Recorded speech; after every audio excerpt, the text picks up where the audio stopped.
애미야, 이번 달 용돈 500이 왜 입금이 안 됐니? 저는 억지 미소를 지으며 환하게 웃었어요. 새 며느리한테 받으세요. 어머님이 제 카드로 청담동 조리원 잡아주고 오피스텔까지 얻어주신 그 며느리요. 이제부터 시작될 한 여자의 차갑고도 통쾌한 반격이 이 집안의 거짓 모래성을 완벽하게 무너뜨립니다. 사연이 시작하기 전 좋아요와 구독을 눌러주세요. 오늘 하루 행운과 행복이 가득하도록 기원해 드릴게요. 오늘의 사연 지금 시작합니다.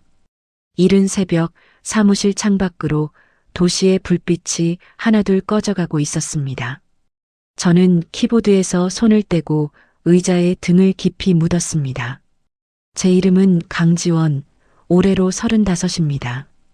직원 40명 남짓한 작은 회사지만 어린이부터 어른까지 누구나 코딩을 쉽게 배울 수 있는 교육 프로그램을 만드는 IT 스타트업의 대표죠. 사람들은 저를 두고 차갑다, 빈틈이 없다, 그런 말을 자주 합니다. 일할 때만큼은 단 한 푼도 허투루 쓰지 않고 한 글자도 그냥 넘기지 않으니까요. 하지만 정작 저 자신은 압니다. 제가 얼마나 사람의 정에 약한지를요.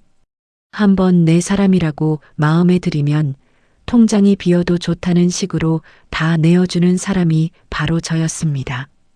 그 어리석은 정 때문에 제가 지금 어디까지 와 있는지 그때는 정말 몰랐습니다.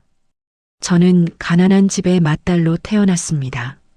아버지는 제가 15살 때 공사장에서 다리를 다친 뒤로 일을 놓으셨고 어머니는 식당 일을 다니며 동생 둘을 키우셨죠. 저는 고등학교 때부터 새벽에 신문을 돌리고 저녁이면 분식집 주방에서 설거지를 했습니다. 밤이면 단칸방 한쪽에 엎드려 책을 폈습니다. 잠을 줄이는 건 익숙했지만 사람들이 저를 동정 어린 눈으로 바라보는 건 끝내 익숙해지지 않더군요. 저는 그 시선이 싫어서 더 악착같이 살았습니다. 장학금을 받아 대학을 마쳤고 졸업 후엔 닥치는 대로 일을 했습니다. 30대 초반에 작은 사무실을 얻어 회사를 차렸고 운 좋게 투자를 받아 자리를 잡았죠. 통장에 처음으로 0이 7개 찍힌 날 저는 사무실 화장실에서 소리 없이 울었습니다. 그 돈은 그냥 돈이 아니라 제 청춘을 갈아 만든 핏덩어리 같은 거였으니까요. 남편 이민호를 만난 건 제가 30이 갓 넘었을 무렵이었습니다. 지인의 결혼식 뒤풀이 자리, 술도 못 마시면서 구석에 앉아있던 사람이 이민호였죠. 지원 씨, 피곤해 보이는데 시원한 물 한 잔 마실래요? 억지로 술 마시지 말고 편하게 있어요. 조용히 다가와 종이컵을 건네던 그 손이 어쩐지 따뜻해 보였습니다. 대기업에 다니는 평범한 회사원, 자랑할 것도 내세울 것도 없다며 웃는 사람. 제가 가지지 못한 다정함이 그 사람에겐 있어 보였습니다. 지원아, 제발 모든 짐을 다 혼자 짊어지려고 하지 마. 너 참 안쓰럽다. 이제 내 어깨에 푹 기대도 돼. 내가 든든한 버팀목이 되어줄게. 응. 연애 시절 이민호가 제 머리를 쓰다듬으며 했던 그 말 한마디에 저는 무너지듯 마음을 열었습니다. 평생 누구에게도 기댈 줄 모르던 제게 그 말은 마치 따뜻한 방 한 칸 같았거든요. 그래서 저는 믿었습니다. 이 사람이라면 평생 제 옆자리를 비워두지 않을 거라고요. 시어머니 김말순을 처음 만난 건 결혼 이야기가 오갈 무렵 어느 늦가을 일요일이었습니다.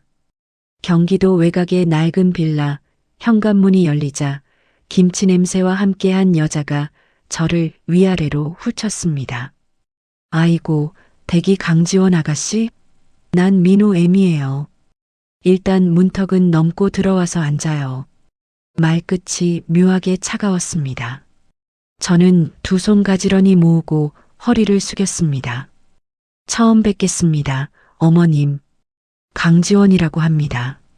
빈손으로 오기 죄송해서 작은 선물 하나 사왔어요.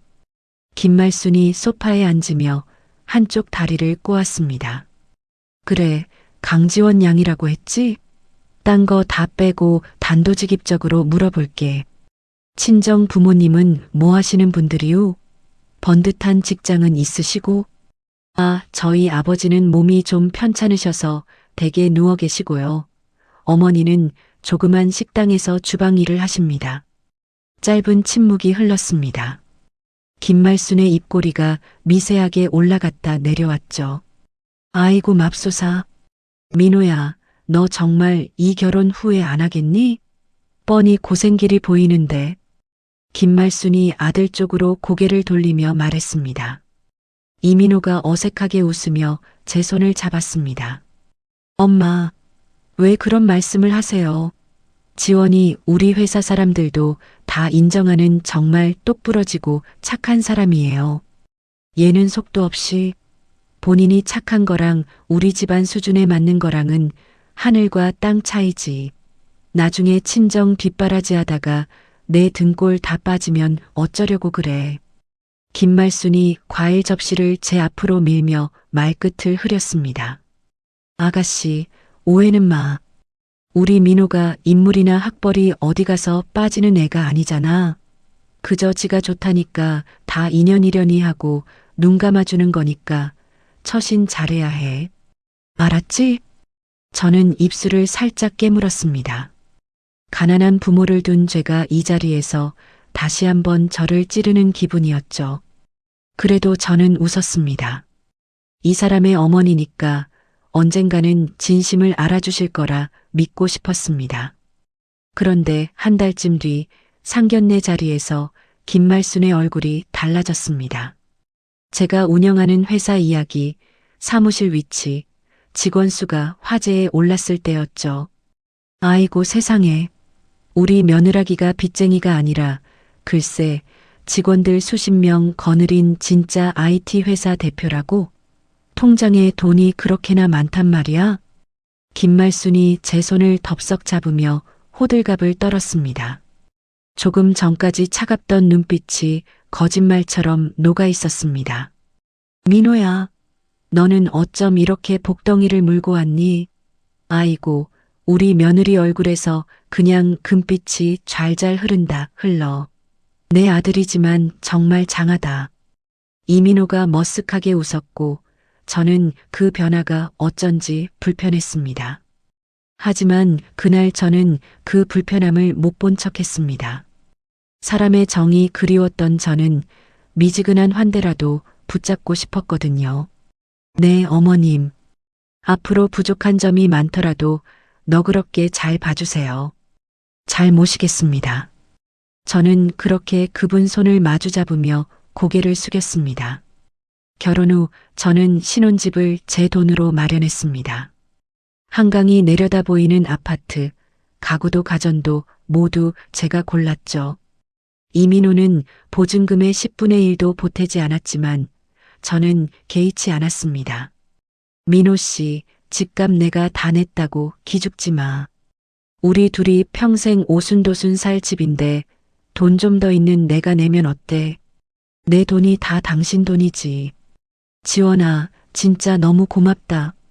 내가 진짜 왕비처럼 떠받들고 살게. 내 평생 너 눈에 눈물 나는 일은 절대 없게 할 거야. 약속해. 이민호의 그 다짐이 저는 그저 좋았습니다. 김말순에게 매달 500만 원씩 보내드리기 시작한 것도 그 무렵이었습니다. 처음엔 명절 용돈으로 드린 돈이 어느새 매달 정기 이체로 굳어졌죠. 아이고 애미야. 동창 모임에 가야 하는데 다들 며느리가 비싼 밍크코트 사줬다고 유세들을 떨더라. 나도 며느리 자랑 좀 폼나게 하게 백화점 가서 좋은 옷 한 벌만 쫙 빼입게 카드 좀 다오. 애미야. 이번 달에는 늙은이 사는 집 보일러가 덜컥 고장이 났지 뭐니. 수리비가 기백만 원이 훌쩍 넘는다는데 웃자겠니? 잘 나가는 내가 좀 해결해줘야겠다. 저는 그때마다 군말 없이 카드를 내밀었습니다. 결혼 3년 차에 접어들 무렵 이민호의 야근이 부쩍 잦아졌습니다. 민호 씨, 요즘 왜 이렇게 매일 늦어? 오늘도 자정 넘어서 왔네. 혹시 밥은 제대로 챙겨 먹고 일하는 거야? 아휴, 말도 마. 신규 프로젝트 떨어져서 나 혼자 독박 쓰고 있어. 팀장이 아주 죽이려고 작정을 했지. 나 피곤하니까 말 시키지 말고 그냥 먼저 자라. 침대에 등을 돌리고 누운 이민호의 어깨가 어쩐지 멀어 보였습니다. 같은 무렵 김말순의 요구도 점점 굵어졌습니다. 애미야, 내 친구가 기가 막힌 상가 건물에 투자 자리를 받았다는데 이 기회 놓치면 천추의 한이 된단다. 잔말 말고 급하게 3천만 원만 딱 융통해 주라. 내가 이자 쳐서 돌려줄게. 애미야, 큰일 났다.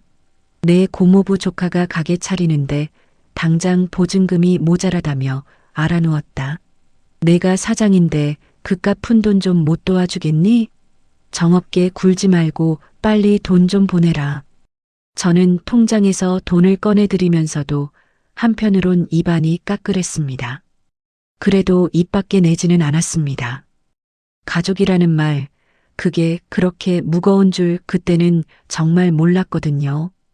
그저 제가 번 돈으로 한 집안이 따뜻해진다면 그게 제 행복이라 우겼습니다.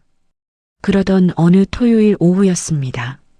세금 정산 때문에 가족 카드 사용 내역을 정리하다가 저는 모니터 앞에서 손을 멈췄습니다. 청담동에 있는 한 산후조리원, 그것도 가장 비싼 특실 결제. 같은 달 같은 카드로 빠져나간 오피스텔 계약금 4천만 원. 제 손끝이 마우스 위에서 천천히 굳어갔습니다. 이게 대체 뭐야? 산후조리원 VIP실 결제? 게다가 오피스텔 보증금 4천만 원. 우리 집안에 애 낳을 사람도 집 구할 사람도 없는데 이게 왜 내 카드에서 빠져나가? 저도 모르게 혼잣말이 새어나왔습니다. 시댁엔 임신한 사람이 아무도 없습니다. 이민호의 형제는 아직 결혼도 하지 않은 막내 시누이 한 명뿐이고 시누이는 멀쩡히 회사 기숙사에 살고 있었습니다. 저는 모니터를 한참 들여다보다가 천천히 휴대전화를 집어들었습니다. 손이 미세하게 떨렸습니다. 머릿속에선 누군가 자꾸 속삭였습니다. 물어보지 마라. 차라리 모른 척 하라고요. 하지만 제 안의 또 다른 저는 이미 이 균열의 끝을 향해 걸음을 떼고 있었습니다. 저는 그날 밤 침실불을 끄고도 한참을 천장만 바라봤습니다. 옆자리에 누운 이민호의 숨소리는 평소처럼 고르고 평화로웠습니다. 그 평화로움이 오히려 저를 더 서늘하게 만들었죠. 이튿날 아침 저는 평소처럼 토스트를 굽고 커피를 내렸습니다. 민호 씨, 오늘도 늦어. 응, 회식 잡혀서 좀 늦을 것 같아. 먼저 자고 있어. 이민호가 넥타이를 매며 거울 속에 저와 눈을 마주쳤습니다. 저는 환하게 웃어 보였습니다. 알았어. 너무 무리하지 말고. 현관문이 닫히는 순간 제 얼굴에서 미소가 천천히 지워졌습니다. 저는 그날 오후 회사 근처 흥신소를 찾아갔습니다. 낡은 상가 건물 3층, 두꺼운 안경을 쓴 중년 남자가 저를 맞이했죠. 의뢰 내용이 어떻게 되십니까? 제 남편 뒷조사 좀 부탁드릴게요. 회사 사람들 위주로요. 남자가 서류를 내밀며 짧게 고개를 끄덕였습니다. 기간이랑 비용은 여기 보시고요. 일주일이면 어느 정도 윤곽은 잡아드릴 수 있습니다. 저는 망설임 없이 사인을 했습니다. 손끝이 차가웠지만 마음만은 이상하리만치 차분했습니다. 밖으로 나오자 가을 햇살이 눈부셨고 저는 잠시 그 빛에 눈을 가늘게 떴습니다. 이 모든 게 그저 제 오해이기를 그때까지도 한 줌은 바라고 있었던 것 같습니다. 일주일 뒤 흥신소에서 두툼한 봉투가 도착했습니다. 사무실 문을 잠그고 봉투를 열었을 때 저는 한동안 숨을 쉴 수 없었습니다. 이민호가 한 여자와 손을 잡고 호텔로 들어가는 사진. 같은 여자가 푸른 배를 한 손으로 받치고 백화점에서 유아용품을 고르는 사진. 그 여자 이름이 적힌 종이엔 최유라, 29, 이민호의 직장 후배라고 쓰여 있었습니다. 임신 6개월. 저는 사진을 한 장 한 장 책상 위에 늘어놓았습니다. 손이 떨려서 종이끼리 부딪히는 소리가 났습니다. 아, 진짜네. 실소가 새어나왔습니다. 울음도 비명도 아닌 그 메마른 웃음이 저를 더 비참하게 만들었죠. 저는 그날 저녁 시댁 근처 카페에서 김말순을 마주 앉혔습니다. 김말순은 비싼 핸드백을 무릎에 올려두고 커피를 홀짝였습니다. 애미야, 무슨 일이길래 갑자기 보자고 하니? 저는 가방에서 사진 몇 장을 꺼내 테이블 위에 내려놓았습니다. 김말순의 잔이 잠시 허공에서 멈췄습니다. 어머님, 이 여자 아세요? 애미야, 그게 무슨? 청담동 조리원 결제하신 거, 오피스텔 계약금 4천만 원 내신 거, 다 이 여자 거 맞죠? 김말순의 얼굴이 천천히 굳어갔습니다. 입술 사이로 한숨이 새어나오더니 잠시 후 김말순이 컵을 탁 내려놨습니다.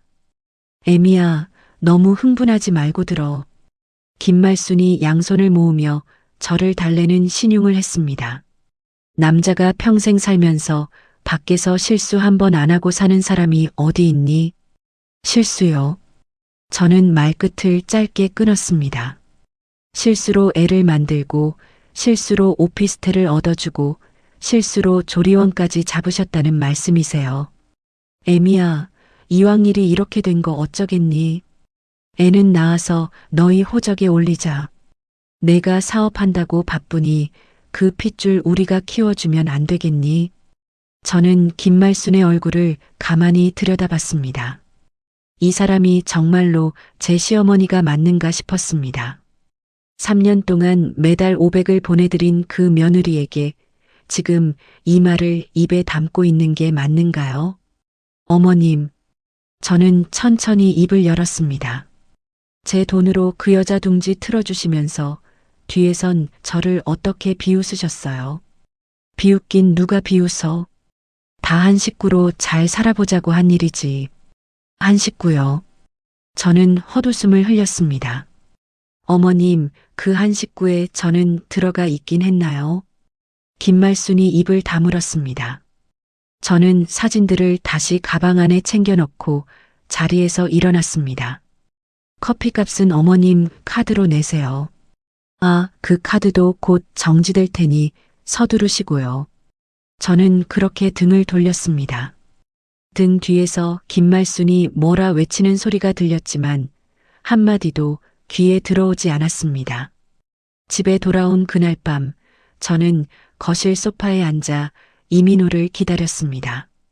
새벽 1시가 다 되어서야 현관 비밀번호 누르는 소리가 들렸습니다. 아직 안 잤어. 이민호가 술 냄새를 풍기며 어색하게 웃었습니다. 저는 천천히 일어나 식탁 위에 놓아둔 봉투 하나를 그의 앞으로 밀었습니다.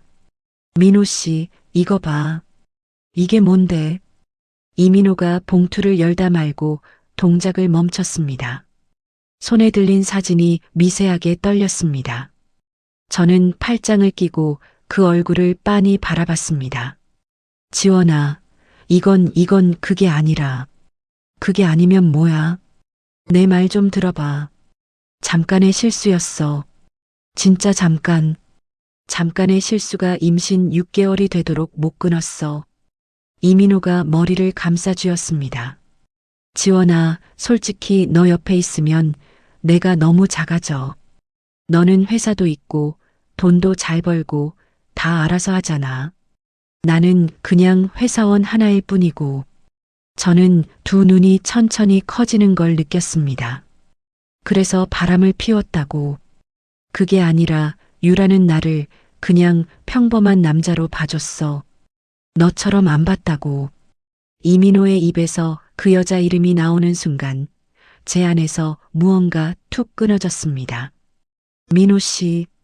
저는 차분하게 그를 불렀습니다. 내가 작아진 게 내 탓이야. 그런 게 아니라 내가 어디 가서 평범한 남자 대접 못 받은 게 내 탓이야. 어머님 매달 500 보내드리고 너 차도 내가 바꿔주고 처가에서 잘 산다고 어깨에 힘주고 다닐 수 있게 한 게 다 누군데? 이민호가 입을 벌렸다 다물었습니다. 저는 천천히 고개를 끄덕였습니다. 이제 알겠다. 지원아, 미안해. 정말 미안해. 다시는 안 그럴게.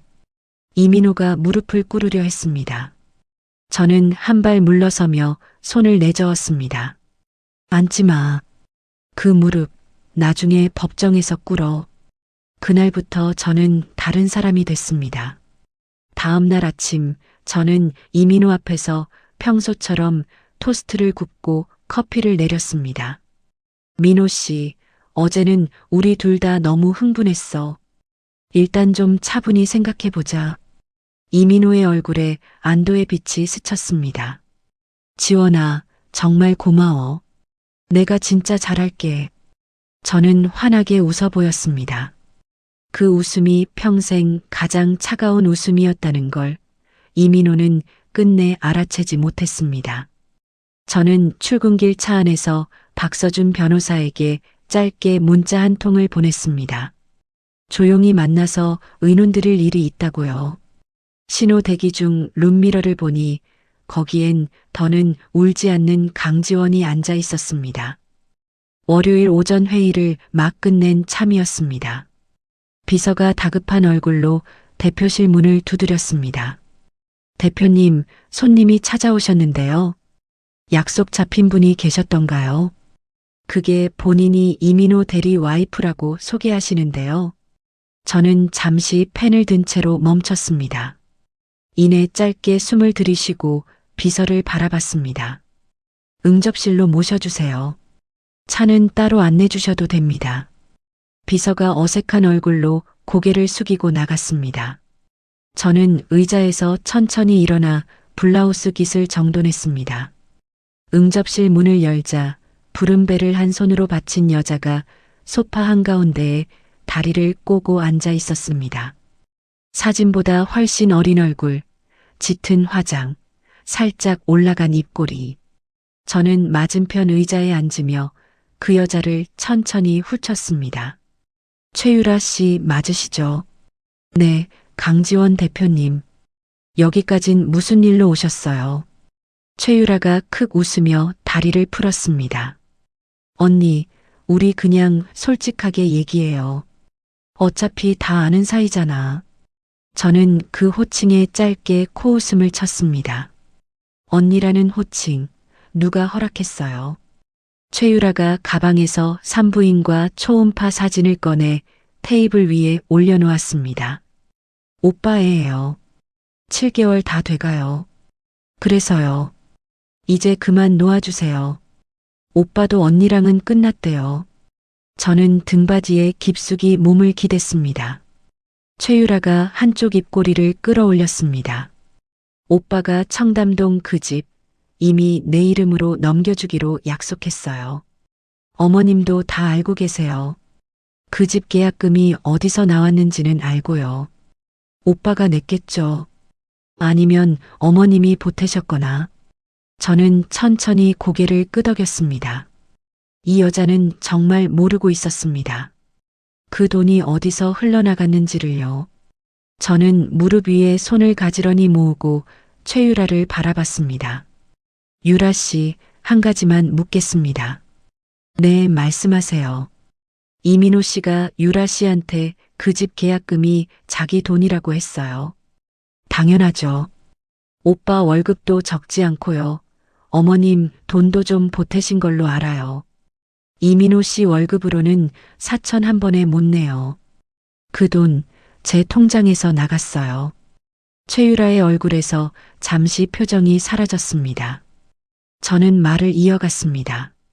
청담동 조리원 예약금도 매달 어머님 통장에 들어가는 500만 원도 다 제 회사에서 만든 돈입니다. 그게 무슨 말이에요? 유라 씨가 호강하던 그 둥지가 사실은 제 돈으로 지어진 둥지였다는 뜻이에요. 최유라의 입술이 살짝 떨렸습니다. 그러나 이내 다시 입꼬리를 올리며 어깨를 으쓱했습니다. 그래서 뭐요? 부부 돈이 다 그 돈이지. 어차피 오빠가 같이 번 거잖아요. 그렇게 생각하세요. 네, 그렇게 생각해요. 저는 짧게 웃었습니다. 유라 씨, 회사에서 횡령건으로 감사받고 있는 거 알아요. 최유라의 어깨가 흠칫 떨렸습니다. 저는 그 미세한 흔들림을 놓치지 않았습니다. 그 돈 메꿔준 사람도 제 남편이고 그 메꾼 돈도 사실은 제 돈에서 빠져나간 거예요. 언니, 지금 무슨 소리 하는 거예요? 앞으론 언니라고 부르지 말아요. 듣기 거북하네요. 최유라가 자리에서 벌떡 일어났습니다. 부른 배가 흔들리며 가방이 바닥으로 떨어졌습니다. 오빠한테 다 말할 거예요. 언니가 나한테 무슨 짓을 했는지. 하세요. 말리지 않아요. 애 잘못되면 책임지실 거예요. 저는 자리에서 천천히 일어나 응접실 문을 열어줬습니다. 유라 씨, 본인 몸 본인이 챙기세요. 저한테 핑계 대지 마시고. 최유라가 입술을 깨물며 저를 노려봤습니다. 저는 한치도 시선을 피하지 않았습니다. 잠시 후 그 여자는 가방을 들고 빠른 걸음으로 사무실을 빠져나갔습니다. 문이 닫히자 저는 손가락 끝이 차갑게 식는 걸 느꼈습니다. 그날 밤 출장 일정이 하루 일찍 끝났습니다. 저는 비행기에서 내리자마자 곧장 집으로 향했습니다. 현관 비밀번호를 누르고 문을 여는 순간 안에서 낯선 웃음소리가 흘러나왔습니다. 거실 한복판 김말순이 와인잔을 들고 깔깔거리고 있었습니다.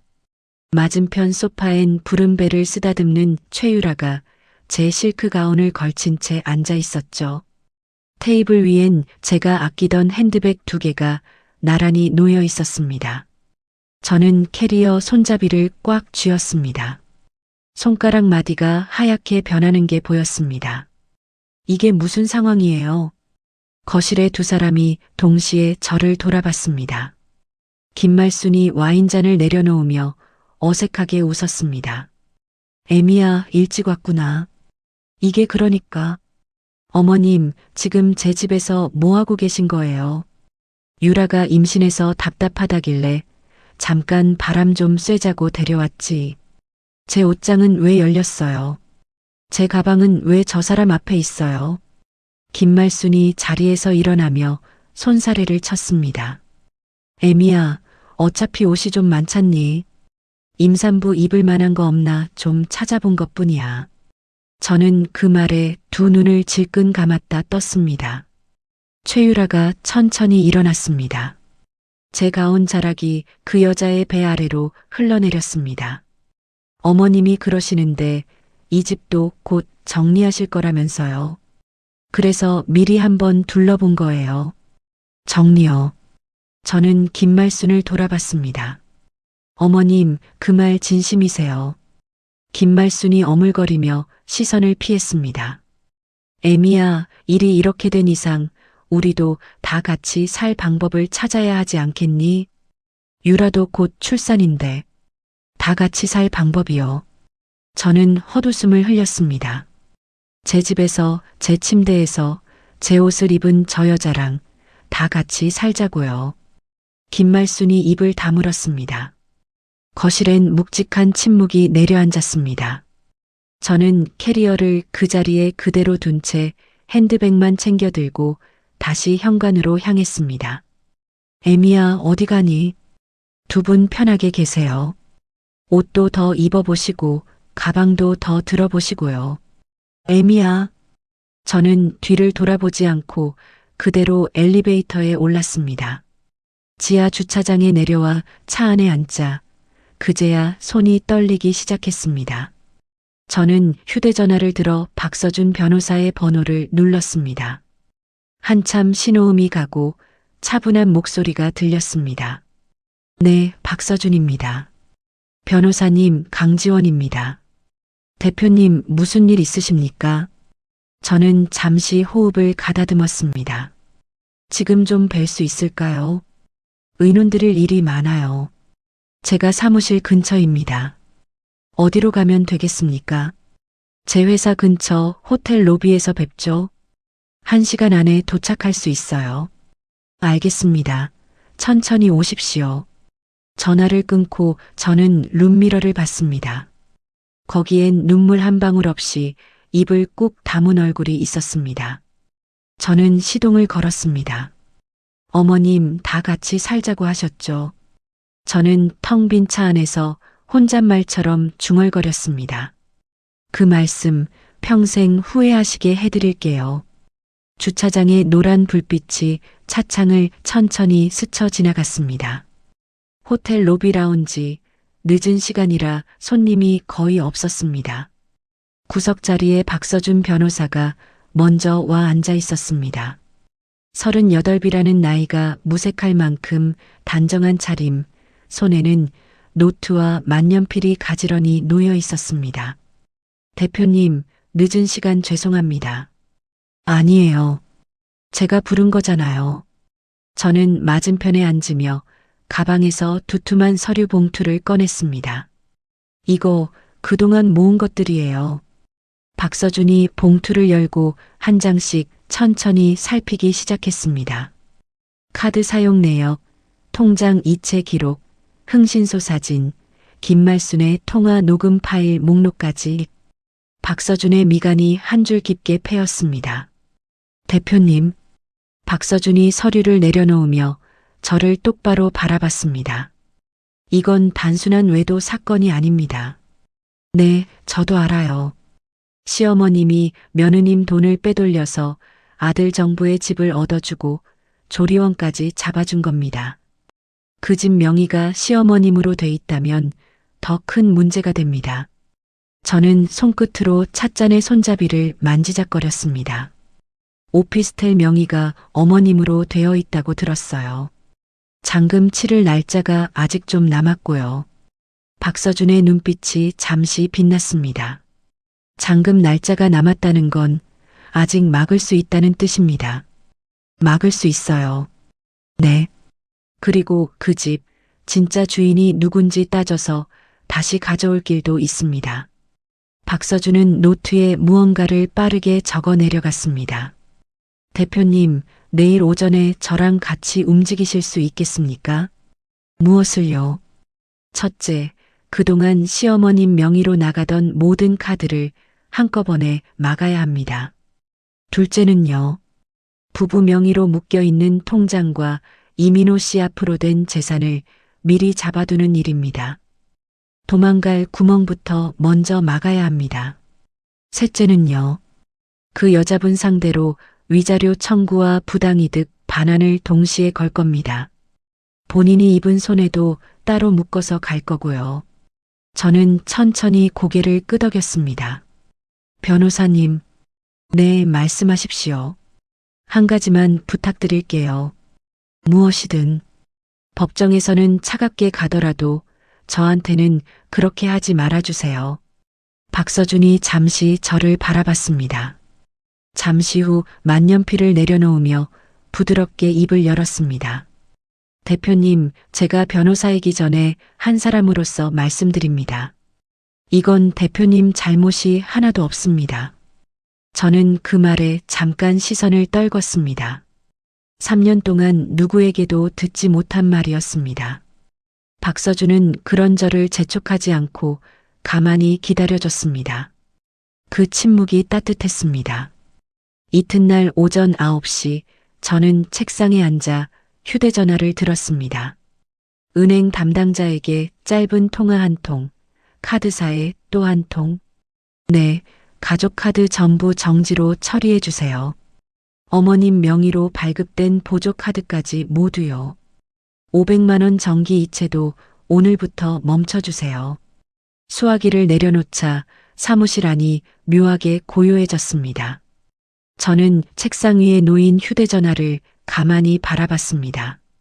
1분, 2분, 10분. 오전 10시 4분 화면이 요란하게 울리기 시작했습니다. 시어머님이라는 글자가 떠 있었습니다. 저는 천천히 통화 버튼을 눌렀습니다. 애미야, 이번 달 용돈 500이 왜 입금이 안 됐니? 김말순의 목소리는 어제 일이 없었던 사람처럼 태연했습니다. 저는 잠시 침묵하다가 짧게 답했습니다. 새 며느리한테 받으세요. 뭐? 임신한 그 아가씨요. 어머님이 그렇게 챙기시던 분이요. 거기 가서 받으시라고요. 애미야, 너 지금 제정신이니? 농담할 자리가 따로 있지. 농담 아니에요. 카드도 다 정지됐을 거예요. 한번 그어보세요. 수화기 너머에서 잠시 부스럭거리는 소리가 났습니다. 이어 짧고 날카로운 비명 같은 한숨이 들려왔습니다. 애미야, 너 정말 1억이야. 어머님, 저는 차분하게 말을 이었습니다. 어제 제 집에서 와인 드시고 제 가운 입혀가며 그 여자랑 웃으실 땐 이런 날 안 올 줄 아셨어요. 그건 그냥 청담동 조리원 성금도 곧 끊길 거예요. 오피스텔 잔금도 제가 막을 거고요. 어머님 명의로 된 그 집 오래 못 갖고 계실 겁니다. 애미야, 끊을게요. 다음 연락은 변호사 통해서 받으세요. 저는 통화 종료 버튼을 눌렀습니다. 화면이 까맣게 꺼졌습니다. 저는 깊게 숨을 들이마셨다 천천히 내쉬었습니다. 가슴 한구석에서 무언가가 조용히 풀어지는 느낌이 들었습니다. 그날 오후부터 시댁 쪽 전화가 끊임없이 울려댔습니다. 저는 한 통도 받지 않았습니다. 저녁 무렵엔 이민호가 회사 앞 주차장까지 찾아왔습니다. 지원아, 잠깐만 얘기 좀 하자. 민호 씨, 할 얘기 있으면 변호사 통해서 해. 지원아, 제발. 엄마가 지금 사색이 돼서 누워 계셔. 카드가 다 막혔다고. 그래. 유라도 조리원에서 성금 안 들어오면 방 빼야 한다고 난리야. 잔금 날짜가 코앞인데 오피스텔 대출도 안 나오고. 저는 차 문을 열며 짧게 답했습니다. 민호 씨, 그거 다 내가 아는 일이야. 내가 그렇게 했으니까. 이민호가 차 문을 잡았습니다. 지원아, 우리 다시 시작하자. 내가 다 정리할게. 유라도 정리하고 엄마도 내가 말씀드릴게. 민호 씨, 저는 그 손등을 가만히 내려다봤습니다. 내가 지금 정리하고 싶은 게 그 여자야. 아니면 끊긴 내 돈줄이야. 이민호의 얼굴이 굳었습니다. 지원아, 그게 무슨 말이야. 내가 어머님께 일러바칠 거 다 일러바치고 와. 카드도 막혔고 잔금도 막혔고 조리원도 곧 끊길 거라고. 그게 지금 너희 집안 사정이야. 지원아. 저는 차 문을 닫고 시동을 걸었습니다. 백미러 속 이민호가 멍하니 서 있는 모습이 점점 작아졌습니다. 같은 시각 박서준 변호사는 법원에 서류 한 뭉치를 접수했습니다. 이민호 앞으로 된 재산을 미리 묶어두는 신청, 최유라 앞으로 가는 위자료 청구, 김말순 앞으로 가는 부당이득 반환 청구. 저녁 무렵 박서준에게서 짧은 문자가 도착했습니다. 오늘 접수 모두 마쳤습니다. 잘 쉬십시오. 저는 운전대에 한 손을 올린 채 그 문자를 한참 들여다봤습니다. 잘 쉬십시오. 누군가 저에게 잘 쉬라고 말한 게 정말 오랜만이었습니다. 그날 밤 저는 한강이 보이는 호텔방 하나를 잡았습니다. 그 집에는 당분간 들어가고 싶지 않았습니다. 창가에 서서 검은 강물을 내려다보는데 휴대전화가 다시 한번 울렸습니다. 이번엔 최유라였습니다. 저는 받지 않고 화면이 저절로 꺼지도록 두었습니다. 잠시 후 메시지 하나가 도착했습니다. 언니, 어머님이 쓰러지셨대요. 오빠가 사체라도 알아본대요. 진짜 이렇게까지 하실 거예요. 저는 휴대전화를 침대 위로 던지듯 내려놓았습니다. 입가에 옅은 미소가 번졌습니다. 이제 시작이에요, 유라 씨. 혼잣말이 창문에 부딪혀 작게 흩어졌습니다. 한강 위로 불빛이 길게 흔들렸고 저는 오랜만에 길게 숨을 내쉬었습니다. 법원의 결정이 내려진 건 그로부터 2주 뒤였습니다. 박서준 변호사는 평소처럼 단정한 목소리로 전화를 걸어왔습니다. 대표님, 신청하신 거 전부 받아들여졌습니다. 전부요? 네. 이민호 씨 통장도 시어머님 명의로 된 그 집도 다 묶였습니다. 두 분 다 손가락 하나 까딱 못합니다. 저는 창밖을 내다봤습니다. 가을 햇살이 사무실 유리벽을 따라 길게 들어오고 있었습니다. 수고하셨어요, 변호사님. 수고는 대표님이 다 하셨습니다. 전화를 끊고 저는 의자에 잠시 등을 기댔습니다. 울컥하는 것도 아니고 환호도 아닌 그저 잔잔한 후련함이 가슴 한가운데로 번졌습니다. 같은 날 오후 회사는 또 다른 일로 들썩였습니다. 1년 가까이 준비해온 새 교육 앱이 정식으로 문을 열었거든요. 대표님, 첫날 가입자 벌써 10만 명 넘었습니다. 기획팀장이 상기된 얼굴로 뛰어들어왔습니다. 앱스토어 교육 부문 1위 찍었어요. 저는 입꼬리를 살짝 끌어올렸습니다. 다들 정말 고생하셨어요. 오늘 저녁은 회사가 쏠게요. 사무실 안에 환호성이 터졌습니다. 직원들의 박수와 웃음소리가 천장에 부딪혀 한참을 맴돌았습니다.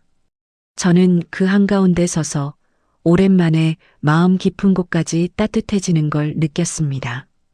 이혼 소송 한복판에서 가장 비참해야 할 시기, 저는 그 어느 때보다 환하게 빛나고 있었습니다. 저녁 무렵 박서준이 사무실로 직접 찾아왔습니다. 손에는 작은 꽃다발 하나가 들려 있었습니다. 앱 출시 축하드립니다, 대표님. 변호사님까지 챙겨주실 줄은 몰랐어요. 오늘 같은 날은 누가 챙겨드려야죠. 저는 꽃다발을 받아 책상 위 화병에 꽂았습니다.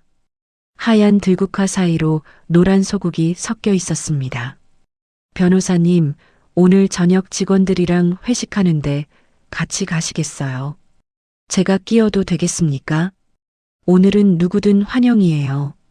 박서준이 조용히 웃었습니다. 그 웃음이 어쩐지 오래 가슴에 남았습니다. 회식 다음 날 오전 회사 1층 로비가 소란스럽다는 연락이 올라왔습니다. 저는 엘리베이터를 타고 내려갔습니다. 유리문 안쪽에 김말순이 양손에 보따리 2개를 들고 서 있었습니다. 머리는 헝클어져 있고 화장기 없는 얼굴이 푸석했습니다. 저를 보자마자 김말순이 보따리를 내려놓고 무릎부터 꿇었습니다. 애미야, 한 번만 받아오. 내가 잘못했다. 로비를 오가던 직원들이 흠칫 놀라 걸음을 멈췄습니다. 저는 천천히 김말순 앞으로 다가갔습니다. 어머님, 일어나세요. 사람들 봐요. 애미야, 카드 한 장만 다시 살려다오. 그저 한 달만이면 된다. 저는 잠시 그 자리에 서서 김말순을 내려다봤습니다. 보따리 안에서 김치 냄새와 함께 익숙한 반찬통의 윤곽이 비쳤습니다. 3년 동안 한 번도 직접 싸주신 적 없던 반찬들이었습니다. 어머님, 저는 차분히 입을 열었습니다. 처음 인사드리던 날 어머님이 저한테 뭐라고 하셨는지 기억하세요. 김말순이 고개를 들었습니다. 애미야, 그건 우리 민호가 모자란 데 있어서 만난 줄 알지 말라고 하셨죠. 인연이려니 하라고요. 애미야, 내가 그땐 사람을 잘 몰라서 그랬다. 잘 모르셨던 게 그때뿐이 아니셨잖아요. 매달 500 받으실 때도 청담동에 집 알아보러 다니실 때도요. 김말순이 입을 다물었습니다. 저는 한 발 물러섰습니다. 어머님, 반찬은 가져가세요. 저는 어머님 손으로 만든 거 못 먹겠어요. 애미야. 그리고 이 회사 로비, 우리 직원들 일하러 오는 자리예요. 다시는 여기서 무릎 꿇지 마세요. 보기 흉합니다. 저는 그대로 돌아섰습니다. 등 뒤에서 김말순이 울먹이는 소리가 들렸지만 저는 한 번도 뒤를 돌아보지 않았습니다. 엘리베이터 문이 닫히는 그 짧은 순간, 저는 그제야 길게 숨을 내쉬었습니다. 같은 날 오후 박서준에게서 짧은 연락이 왔습니다. 대표님, 오늘 이민호 씨 회사로 소장 전달됐습니다. 어떻게 전달됐어요? 정식 절차대로 사무실로 직접 갔습니다. 본인이 직접 받아야 하니까요. 저는 휴대전화를 든 채로 잠시 눈을 감았습니다. 이민호의 회사는 그 사람의 자존심이 걸린 자리였습니다. 동료들 앞에서 받는 소장 한 장, 그것이 얼마나 큰 무게인지 누구보다 잘 아는 사람이 바로 이민호였죠. 감사합니다, 변호사님. 한 가지 더 있습니다. 네. 이민호 씨 회사 감사팀에서 따로 움직이는 것 같습니다. 그 여자분과 엮인 횡령건이요. 우리가 굳이 손대지 않아도 알아서 굴러갈 분위기입니다. 저는 짧게 고개를 끄덕였습니다. 그렇겠죠. 막힌 돈줄을 메우려고 무리하게 손댄 흔적이 그 안에 다 있을 테니까요. 저녁 무렵 이민호가 회사 앞에 또 찾아왔습니다. 이번엔 며칠 전과 달리 어깨가 푹 꺼져 있었습니다. 넥타이는 한쪽으로 비뚤어졌고 셔츠 단추 하나가 풀려 있었습니다. 지원아, 민호 씨, 나 오늘 회사에서 인사위원회 열린다는 통보 받았어. 동료들이 다 보는 앞에서 소장 받았고, 저는 가만히 그 얼굴을 바라봤습니다. 민호 씨, 그동안 회사에서 어깨 펴고 다닐 수 있었던 거 다 누구 덕분이었지. 지원아, 그 회사에서 내가 평범한 남자로 살 수 있었던 거 다 내 덕분이었잖아. 이민호가 입술을 깨물었습니다. 지원아, 미안해. 정말 미안해. 한 번만 기회를 줘. 저는 잠시 침묵하다 천천히 입을 열었습니다. 민호 씨, 응. 내가 나한테 처음 했던 말 기억나? 어떤 말? 이제 좀 기대도 된다고. 너는 너무 혼자 짐을 지려고 한다고. 이민호의 눈동자가 흔들렸습니다. 기억나? 내가 그 말 했을 때 나는 진짜로 너한테 기대도 되는 줄 알았어. 평생 비빌 언덕이 한 사람 생긴 줄 알았어. 저는 한숨을 내쉬며 고개를 저었습니다. 근데 알고 보니까 너는 내가 비빌 언덕이 아니라 나한테 기대서 호강하던 사람이더라. 지원아, 민호 씨, 그 빚 평생 갚아? 돈 말고 마음의 빚도. 그날 밤 저는 박서준과 사무실 근처 작은 식당에서 마주 앉아 늦은 저녁을 먹었습니다. 박서준은 말없이 제 잔에 따뜻한 차를 따라줬습니다. 대표님, 오늘 많이 힘드셨죠? 이상하게 안 힘들어요. 네. 오래 앓던 일을 뺀 기분이에요. 그 자리에 바람이 좀 들긴 하는데 그게 시원해요. 박서준이 잔잔하게 웃었습니다. 잘하셨습니다. 정말 잘하셨습니다. 저는 잔을 들어 그 잔에 가만히 부딪혔습니다. 유리잔이 부딪히는 작은 소리가 식당 안에 잠시 머물렀습니다. 창밖으로 늦가을 바람이 노란 은행잎 몇 장을 천천히 내려놓고 있었습니다. 승소 소식이 알려진 다음 주 회사 분위기는 그 어느 때보다 들떠 있었습니다. 새 앱은 출시 한 달 만에 가입자 100만을 넘겼고 해외에서 협업 문의도 줄을 이었습니다. 저는 모처럼 일찍 퇴근해 집 근처 카페에서 박서준을 만났습니다. 대표님, 이제 정말 한숨 돌리셔도 됩니다. 변호사님 덕분이에요. 제 덕분이 아니라 대표님이 흔들리지 않으셔서 가능했던 일입니다. 저는 머그잔을 두 손으로 감싸 쥐었습니다.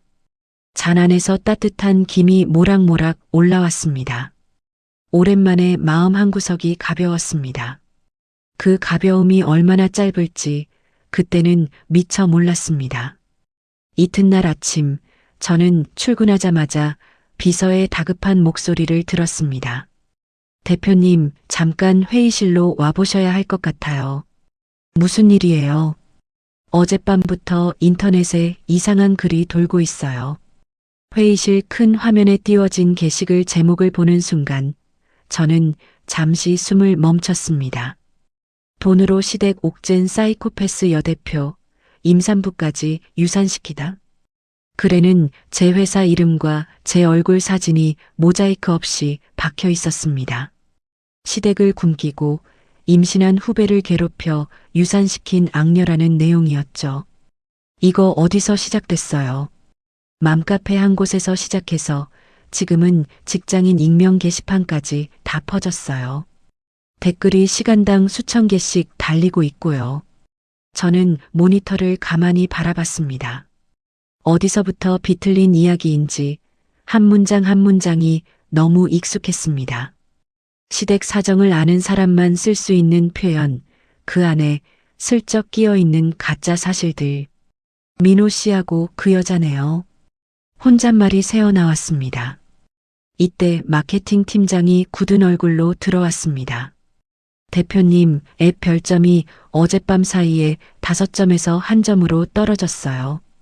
불매 운동한다는 글도 올라오고 있고요. 저는 짧게 한숨을 내쉬었습니다. 투자사 쪽 분위기는요. 아침부터 전화가 빗발치고 있어요. 일단 제가 맡고 있는데 오후엔 대표님이 직접 통화하셔야 할 것 같습니다. 점심 무렵 회사 로비가 또 한 번 시끄러워졌습니다. 이번엔 김말순이었습니다. 종이 피켓을 한 장 든 채 빌딩 입구에 서서 지나가는 사람들을 향해 울먹였습니다. 며느리한테 쫓겨난 시어미요. 길에서 굶어 죽게 생겼어요. 지나가던 직장인들이 휴대전화를 들고 그 모습을 찍었습니다. 어느새 유튜브를 한다는 사람들 두엇이 카메라를 들이밀며 다가오는 것도 보였습니다. 어머님, 며느님 성함이 어떻게 되세요? 회사 이름 한 번만 말씀해 주세요. 김말수는 기다렸다는 듯 회사 이름과 제 이름을 또박또박 불러줬습니다. 저는 사무실 창가에서 그 광경을 내려다봤습니다. 손가락이 천천히 차가워졌습니다. 오후 3시 가장 큰 투자사의 부사장이 직접 전화를 걸어왔습니다. 강 대표, 솔직히 말씀드리겠습니다. 사실 여부를 떠나서 이미지 문제가 큽니다. 네, 알고 있습니다. 이번 주 안에 정리가 안 되면 추가 투자분은 일단 보류해야 할 것 같아요. 다른 주주들 분위기도 그렇고요. 이해합니다. 빨리 정리하세요. 강 대표 같은 분이 이런 일로 무너지면 안 되니까요. 전화를 끊고 저는 의자에 깊숙이 몸을 묻었습니다. 천장 형광등이 멀게 느껴졌습니다. 3년 동안 매달 500을 보냈고 4천짜리 오피스텔 계약금을 모르고 냈고 거기에 더해서 이제는 평생 일군 회사까지 휘청이고 있었습니다. 저는 손등으로 눈가를 한번 닦았습니다. 눈물은 나오지 않았습니다. 다만 가슴 한가운데가 묵직하게 가라앉을 뿐이었습니다. 저녁 무렵 박서준이 사무실로 한 걸음에 달려왔습니다. 대표님, 명예훼손과 정보통신망법 위반으로 바로 고소장 준비 들어가겠습니다. 네, 그렇게 해주세요. 단 시간이 좀 걸립니다. 그 사이에 여론이 계속 끓고 있어서 그 부분은 솔직히 제가 어찌할 수 있는 영역이 아닙니다. 알아요. 박서준이 잠시 입을 다물었다가 조심스럽게 입을 열었습니다. 대표님, 너무 혼자 다 짊어지지는 마십시오. 회사도 직원들이 같이 있고 저도 있고요. 저는 그 얼굴을 가만히 바라봤습니다. 고마워요, 변호사님. 고마우실 거 없습니다. 그게 제 일이고 그게 제 마음입니다. 박서준의 마지막 한마디에 저는 잠시 시선을 떨궜습니다. 밤 11시쯤 모르는 번호로 한 통의 전화가 걸려왔습니다. 받자마자 최유라의 가시돋친 목소리가 쏟아졌습니다. 언니, 나 애 잃었어요. 뭐? 어제 새벽에 하혈했어요. 결국 못 지켰어요. 저는 잠시 말을 잃었습니다. 그건 안 됐네요. 안 됐다고. 최유라가 짧게 비웃었습니다. 언니가 카드 맞고 잔금 맞고 조리원에서 쫓겨나서 길에서 떨면서 그렇게 됐어요. 다 언니 때문이에요. 유라 씨, 말 끊지 말아요. 저는 침대 모서리에 걸터 앉았습니다. 유라 씨, 이런 통화는 변호사 통해서 하라고 분명히 말씀드렸어요. 고소 다 취하해요. 오피스텔 그 집 내 이름으로 넘겨요. 그러면 그 글 다 내려줄게요. 협박하시는 거예요. 부탁이에요. 부탁할 사람이 따로 있어요. 저한테 할 부탁은 아니에요. 언니, 이만 끊어요. 다음 연락은 박서준 변호사 통해서 받을게요. 전화를 끊고 저는 한참 동안 어두운 방을 들여다봤습니다. 창밖 한강 위로 노란 가로등 불빛이 길게 흔들리고 있었습니다. 저는 책상 위에 노트북을 끌어당겼습니다. 내가 만든 회사, 내가 만든 애, 내가 쌓아 올린 시간. 혼잣말이 키보드 위로 떨어졌습니다. 이걸 저런 사람들 손에 무너지게 둘 순 없지. 저는 사내 메신저를 열고 개발팀장의 이름을 눌렀습니다. 팀장님, 내일 아침 일찍 회의실에서 봬요. 네, 대표님. 무슨 일 있으세요? 악성 글들 올라온 계정이랑 접속 기록 다 추적해 보고 싶어요. 우리 회사 기술로 가능한 범위 안에서요. 잠시 답이 없더니 짧은 메시지가 떴습니다. 가능합니다. 제가 밤새 자료 정리해 두겠습니다. 저는 노트북을 덮고 창가로 걸어갔습니다. 유리창에 비친 제 얼굴은 며칠 새 야위어 있었습니다. 그러나 눈빛만큼은 며칠 전보다 더 또렷했습니다. 어머님, 민호 씨, 유라 씨. 저는 창문에 비친 제 얼굴을 향해 조용히 입을 열었습니다. 세 분이서 짠 마지막 한 판 잘 보고 있어요. 이 판 누가 없는지는 곧 보여드릴게요. 창밖 어딘가에서 늦가을 바람이 길게 불었습니다. 유리창에 부딪히는 그 소리가 마치 누가 깊게 한숨을 내쉬는 것처럼 들렸습니다. 저는 휴대전화를 들어 박서준에게 짧은 문자 한 줄을 보냈습니다. 변호사님, 정면 돌파하겠습니다.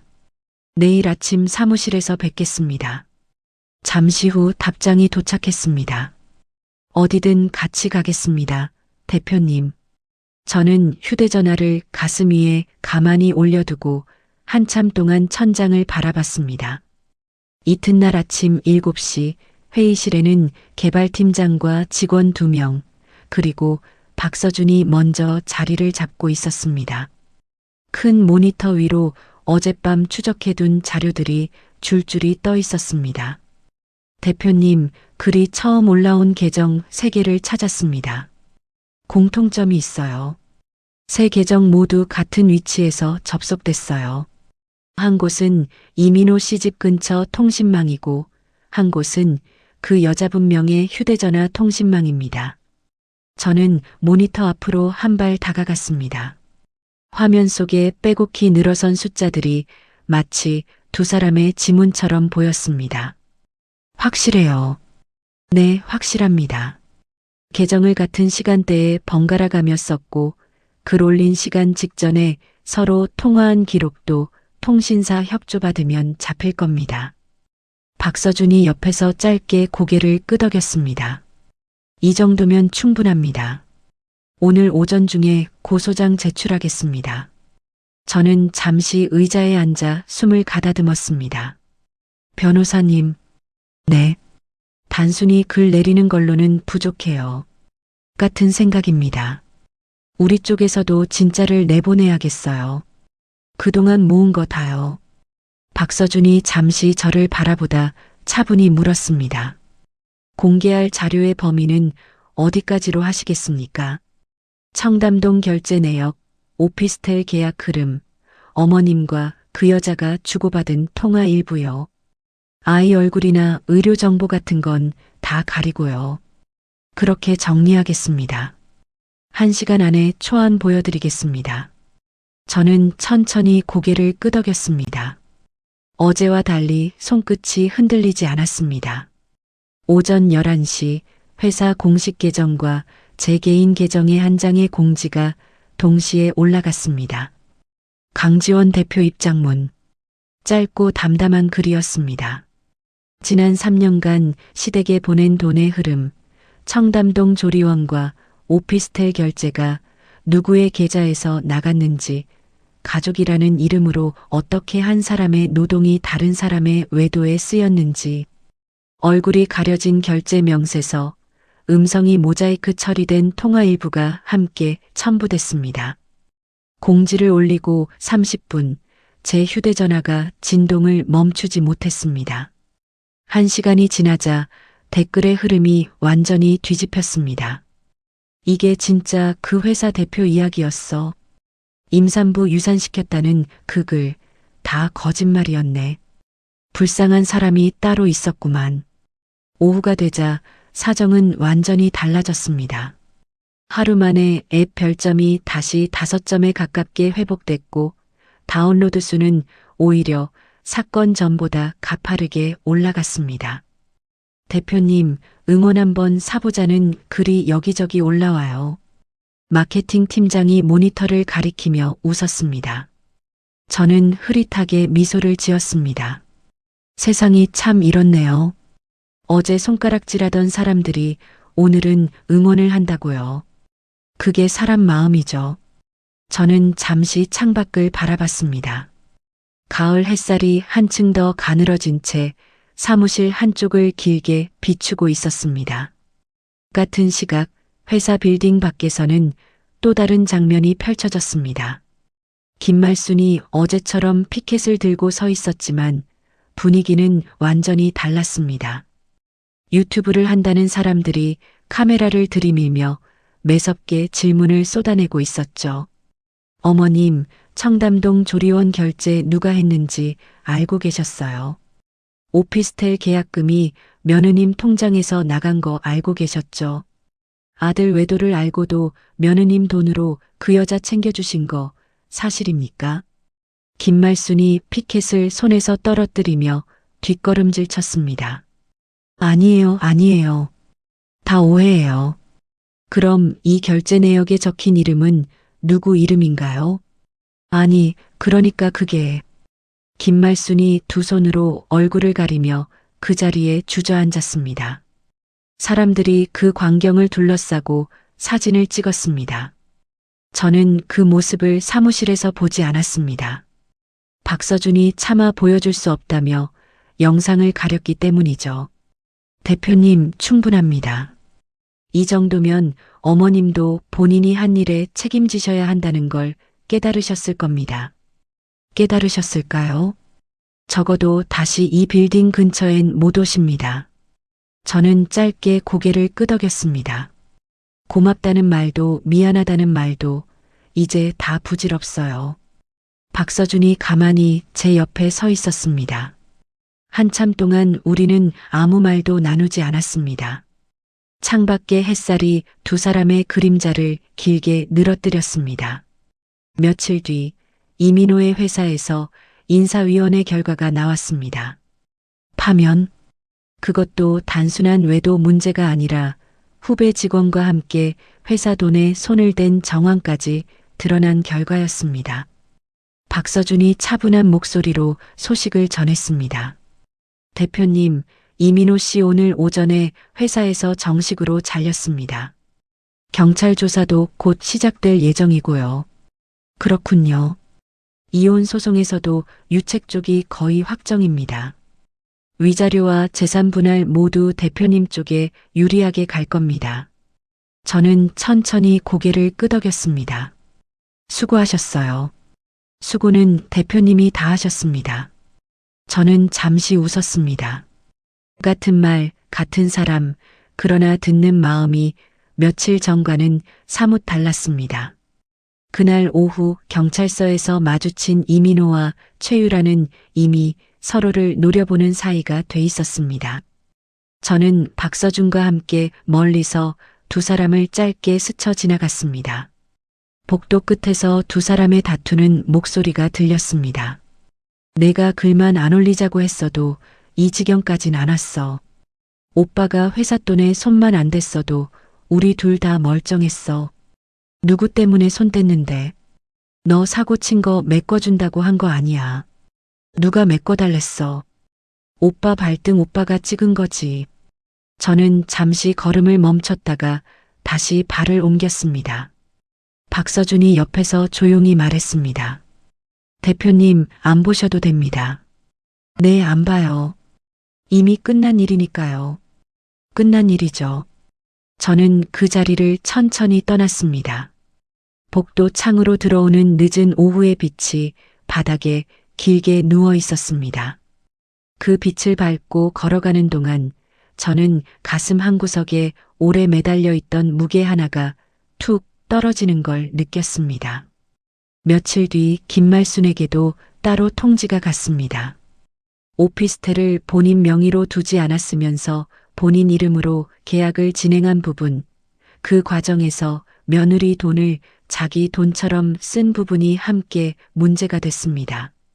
세무서에서 보낸 묵직한 우편물 한 통, 거기엔 어머님이 평생 만져본 적 없는 큰 숫자가 적혀 있었다고 들었습니다. 박서준은 그 소식을 전하며 말끝을 흐렸습니다.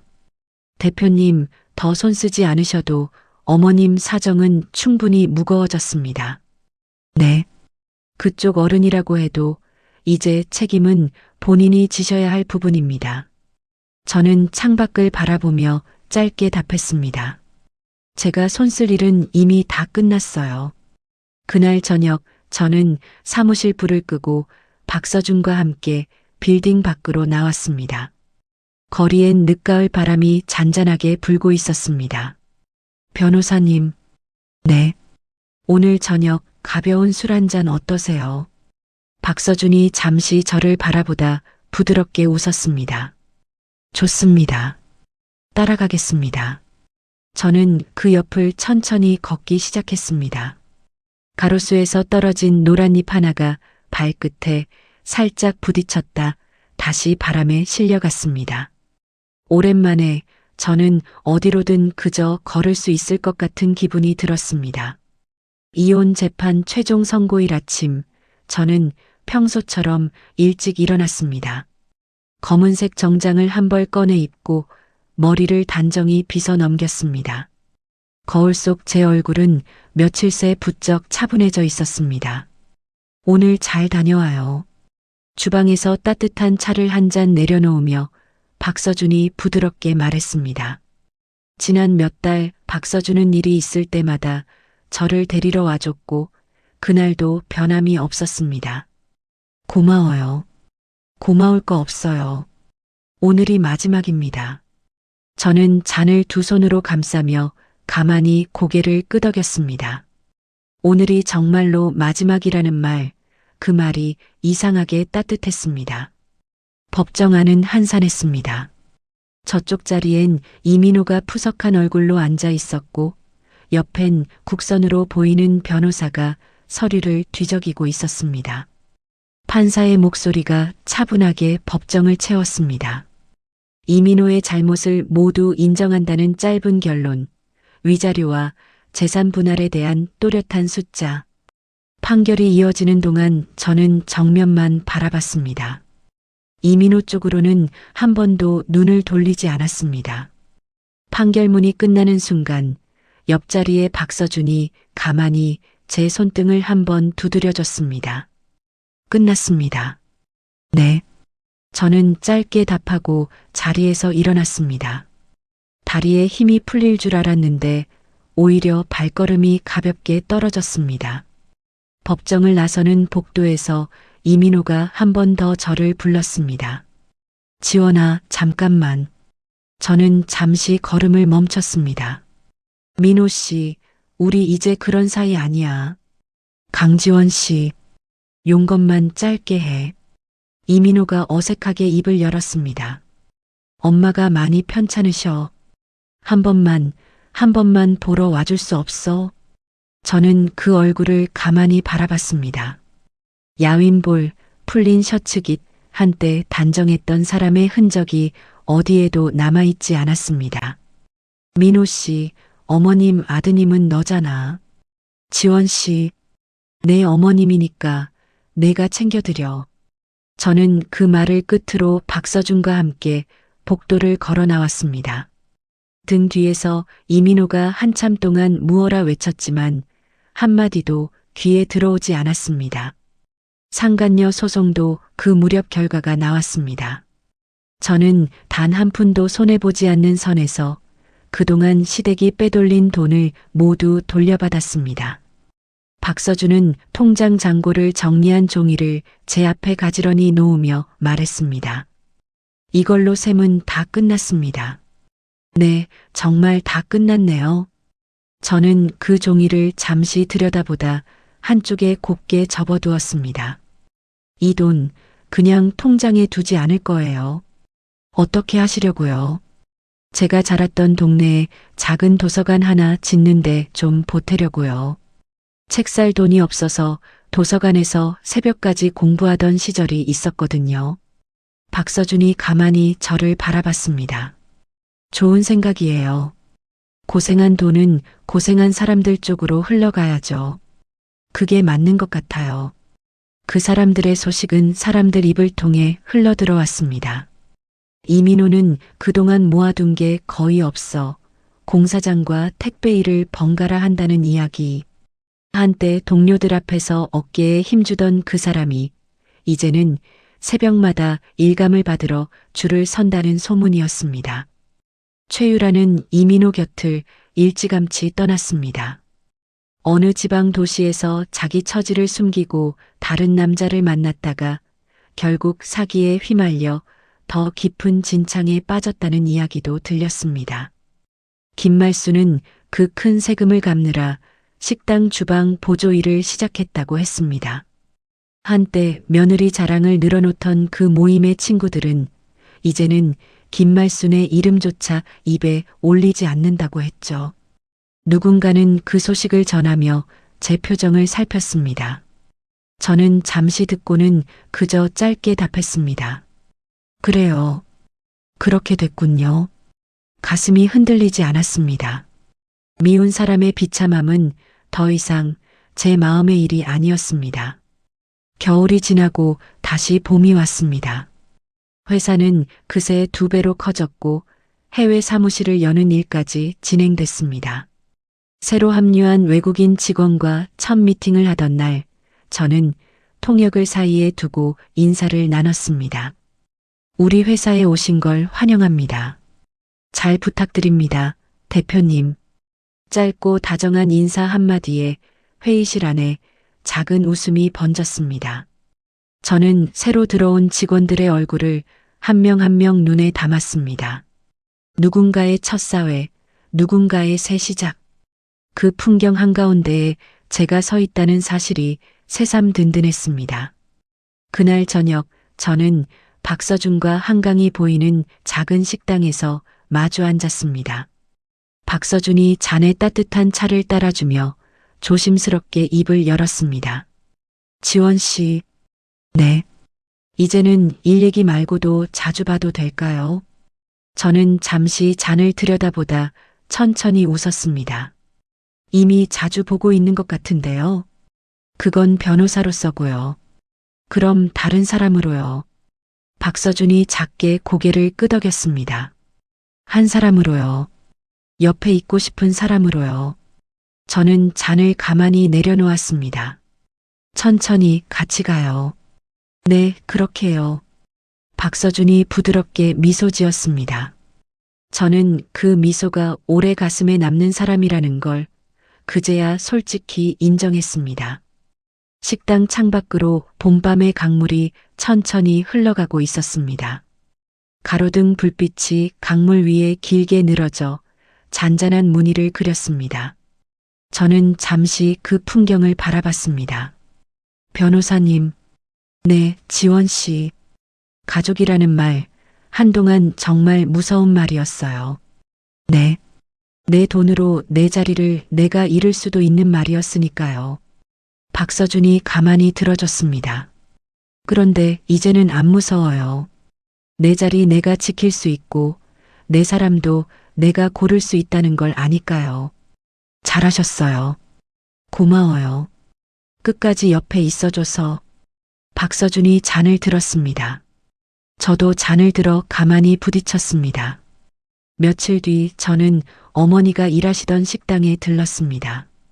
어머니는 앞치마에 손을 닦으며 환하게 웃으셨습니다. 우리 딸 얼굴 좋아 보인다.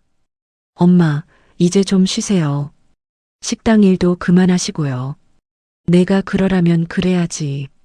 어머니가 제 손을 꼭 잡으셨습니다. 거친 손바닥의 감촉이 어쩐지 따뜻했습니다. 저는 어머니의 손등을 가만히 쓸며 짧게 말씀드렸습니다. 엄마, 제가 이제 다 책임질게요. 동생들도 엄마도요. 우리 지원이 그동안 정말 고생 많았다. 엄마야말로요. 어머니의 눈가에 잠시 물기가 비쳤습니다. 저는 어머니를 가만히 안아드렸습니다. 처음으로 누군가에게 안기는 게 아니라 누군가를 안아드릴 수 있는 사람이 된 것 같았습니다. 봄바람이 식당 창을 살랑살랑 흔들었습니다. 저는 식당을 나서며 가벼운 걸음으로 거리를 걸었습니다. 가로수에 막 돋아난 연두빛 잎들이 햇살을 받아 반짝였습니다. 저는 잠시 그 자리에 멈춰서서 길게 숨을 들이마셨습니다. 가슴 깊은 곳까지 봄의 냄새가 들어왔습니다. 한때 가족이라는 이름 아래에서 저를 갉아먹던 그 무게가 이제 어디에도 남아있지 않았습니다. 저는 천천히 미소 지었습니다. 그 미소엔 아무런 그늘도 없었습니다. 거리의 끝에서 누군가 제 이름을 부르는 소리가 들렸습니다. 저는 그 목소리를 향해 가볍게 손을 흔들며 다시 걸음을 옮겼습니다. 가족이라는 이름은 참 무거운 말입니다. 그 이름 안에서 누군가는 평생을 헌신하고 또 누군가는 그 헌신을 당연하게 받아먹으며 살아갑니다. 저는 3년 동안 매달 500을 붙이며 그게 사랑인 줄 알았어요. 시어머니의 환대가 정인 줄 알았고 남편의 다정함이 평생인 줄 알았습니다. 하지만 제가 피땀으로 번 돈이 남편의 상간녀 둥지를 짓고 있었다는 걸 알게 된 그 순간 저는 깨달았습니다. 가족이라는 이름으로 한 사람의 인생을 갉아먹는 관계는 더 이상 가족이 아니라는 것을요. 혹시 지금 이 이야기를 들으시면서 가족이라는 이유로 부당한 희생을 견디고 계신 분이 있다면 말씀드리고 싶어요. 용기 내어 그 썩은 부분을 도려내셔도 됩니다. 내 인생의 주인은 다른 누구도 아닌 나 자신이고 내가 흘린 땀과 눈물은 내 곁에 좋은 사람들에게 흘러가야 마땅하니까요. 저는 이제 봄바람을 맞으며 새로운 사람들과 새로운 길을 걷고 있습니다. 한때 저를 짓누르던 무게는 어디에도 남아있지 않아요. 이야기를 끝까지 들어주신 분이 계시다면 잘 들었다고 댓글 하나만 남겨주세요. 감사합니다.